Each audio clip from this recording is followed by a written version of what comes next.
SK하이닉스가 LNG 발전소 주민 설명회를 열었습니다.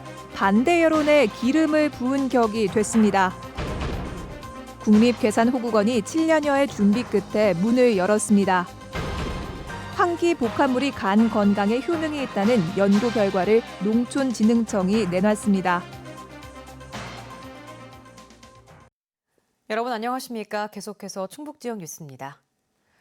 국가보훈처 차원에서 조성된 첫 국립묘지인 괴산호국원이 문을 열었습니다. 지난 2012년부터 7년여의 준비 끝에 문을 연 건데요. 유공자에 대한 추모의 마음을 보다 가까운 곳에서 전할 수 있게 됐습니다. 이지영 기자입니다. 국립괴산호국원이 정식으로 모습을 드러냈습니다. 90만 제곱미터 면적의 현충 광장과 봉안담, 실내 강당과 추모를 위한 재래실 등 기본 시설은 물론 추세와 선호도에 맞게 선택하도록 안장시설을 더했습니다. 분해되는 유골함을 잔디 아래에 묻는 방식의 자연장 또한 1000여 개가량 마련됐는데 이 같은 자연장이 국내 국립묘지에 조성된 건 처음입니다. 현재는 제1묘역만 완성돼 봉안담과 자연장 등을 모두 합쳐 2만여 기 정도만 모실 수 있습니다. 국가보훈처는 2묘역과 3묘역 등을 순차적으로 조성해 모두 10만 기 규모로 확충할 계획입니다. 안장 수요를 검토해서 연차적으로 확충해 전국 최대 규모의 호국원으로 거듭날 예정입니다. 개원식에는 이낙연 국무총리와 보훈가족 등이 참석해 나라를 위해 희생을 마다치 않았던 순국 선열과 호국 영령에 대해 예를 갖추며 호국원의 의미를 되새겼습니다. 이제 괴산호국원은 호국 영웅들의 희생을 기리며 후손들에게 호국 정신을 전해주는 성지가 될 것입니다. 우리나라 11번째 국립묘지이자 국가보훈처가 처음 조성한 괴산호국원. 인근 지역에서 접근성을 높이고 충청권 유공자를 고향 땅에 모실 수 있게 됐다는 데 의미가 있습니다. 아버지의 시신을 찾을 수만 있다면 아까운 이곳에서 입회가 아닌 그리운 아버지를 모셔두고 더 자주 만날 수 있겠지요. 국립묘지 포화 상태의 단비가 될 괴산호국원의 안장 신청은 내일부터 가능합니다. MBC 뉴스 이지연입니다. 청주 도심에 LNG 발전소 건립을 추진하고 있는 SK하이닉스가 환경 영향평가 절차의 일환으로 주민 설명회를 열었습니다. 주민들의 반발이 이어졌고 청주시에 대한 성토까지 나왔습니다. 조미애 기자입니다. LNG 발전소 반대 피켓들이 단상을 메운 가운데 시작된 설명회. SK하이닉스는 기존 청주의 환경 특성 때문에 미세먼지와 초미세먼지 등이 대기 환경 기준을 초과하는 것이라며 LNG 발전소 영향은 미미하다고 반대 여론 잠재우기에 나섰습니다. 하지만 오염원 추가를 반대하는 주민들에겐 오히려 기름을 부은 격이 됐습니다. 500m 거리에 우리 자녀들이 먹는 친환경 급식 변용사 단지가 있어요. 재산권에도 많은 피해를 보고 있기 때문에 결사적으로 LNG 발전소 건설을 반대합니다. 반대합니다. LNG도 석탄 연료고 엄청난 양의 온실가스를 배출한다며 발전소 신규 건립은 시대착오적이란 비판이 이어졌습니다. LNG를 무조건 다 반대하진 않습니다. 하지만 이미 많이 지어져 있어요. 그리고 청주에 필요하지 않습니다. 하이닉스만을 위해서 필요합니다. SK하이닉스가 만일의 정전 사태를 위해 유해 시설을 짓겠다는 건데 그렇다면 청주시에 그만큼 투자할 거냐는 반문에 경쟁 기업은 LNG 발전소 없이 잘하고 있는데 왜 굳이 대규모 발전소가 필요하냐는 의문 제기까지. 미온적 태도를 보이고 있는 청주시에 대한 성토도 나왔습니다. SK하이닉스에서 돈 많이 준다고 그냥 찬성하고 우리 같은 사람은 희생하라고 그럽니다. 공무원들이 그래요 지금. SK하이닉스는 최신 오염물질 저감 시설을 도입하겠다며 현재로선 LNG가 최선이라고 방어했습니다. 신재생 에너지를 하기 위해서는 복대 1, 2동의 2배 면적이 좀 필요하고요. 그 관련돼서 효율성은 좀 떨어집니다. 올해 안에 산업통상자원부에 환경영향평가서 본안을 제출할 예정인 SK하이닉스. 주민 요구 시 추가 공청회도 진행하겠다며 주민 설득에 나섰지만 팔을 누그러뜨리긴 역부족이었습니다. MBC 뉴스 조미입니다.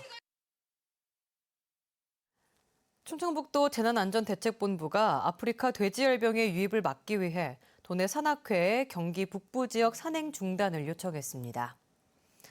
아프리카 돼지열병은 지난 9일 경기도 연천에서 추가 확진되는 등 경기 북부 지역을 중심으로 지금까지 14곳에서 발생했습니다.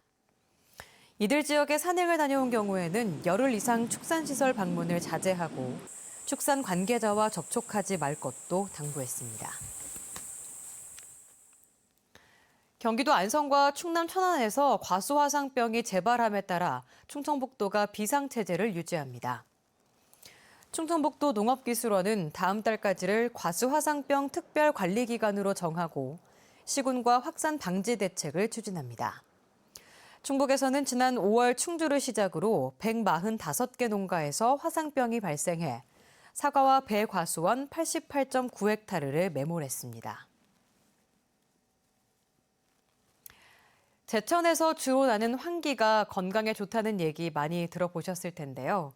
이 황기에서 추출한 복합물이 관절염에 이어 간 건강에도 효능이 있다는 연구 결과를 농촌진흥청이 내놨습니다. 최근 인기가 올라간 밀크시슬보다 동물 실험에서 효과가 더 좋았습니다. 김대용 기자입니다. 국내 최대 황기 주산지인 제천. 한방에서 허약한 체질에 효과가 있는 것으로 알려지면서 주로 보양식 재료로 쓰입니다. 농촌진흥청이 주목한 건 이 황기의 효능. 지난해 연구에서는 황기와 약용작물인 지치를 섞은 복합물이 관절염 통증을 줄이고 관절 기능에 도움을 준다는 결과가 나왔습니다. 이번에는 간 건강에도 효능이 있는지 동물 실험을 벌였습니다. 비알코올성 지방간을 유도한 실험쥐에게 6주간 먹인 결과 간 조직의 무게는 32% 줄었고 간 손상 관련 효소와 중성지방도 절반 수준으로 줄었습니다. 중성지방이나 콜레스테롤 수치가 낮아졌고 간 손상이 억제되는 효과가 있음을 확인하였습니다. 간 건강에 도움을 준다는 건강기능식품인 밀크시슬과 효능도 비교해봤습니다. 간 중성지방이 30% 이상 더 감소하는 등 일부 지표에서 더 우수한 효과가 있었습니다. 밀크시슬은 서양 엉겅퀴 추출물로 수입에 의존하고 있습니다. 밀크시슬 수입산 원료를 좀 대체하는 그런 효과도 있을 뿐만 아니라 농가의 소득을 올릴 수 있는 그러한 기회가 될 수 있다고 생각됩니다. 다만 이번 실험은 동물이 대상이어서 사람에게도 동일한 효능이 있는지는 추가로 실험이 필요합니다. 농촌진흥청은 이번 결과를 특허 출원하고 내년 상반기까지 기능성 원료로 등록할 예정입니다. MBC 뉴스 김대웅입니다. 충주 드림파크 산업단지 조성 사업이 국토교통부 산업입지정책심의회 심의를 통과했습니다. 이는 국토부의 산업단지 지정계획 반영을 의미하는 것으로 충주시는 공동 출자자들과 본격적인 인허가 절차를 밟게 됐습니다. 드림파크 산업단지는 충주시와 현대산업개발, 교보 등 5개 시행자가 특수목적법인을 설립해 중앙탄면 하구암리 175만 제곱미터에 2,800억 원을 들여 오는 2024년 준공을 목표로 하고 있습니다.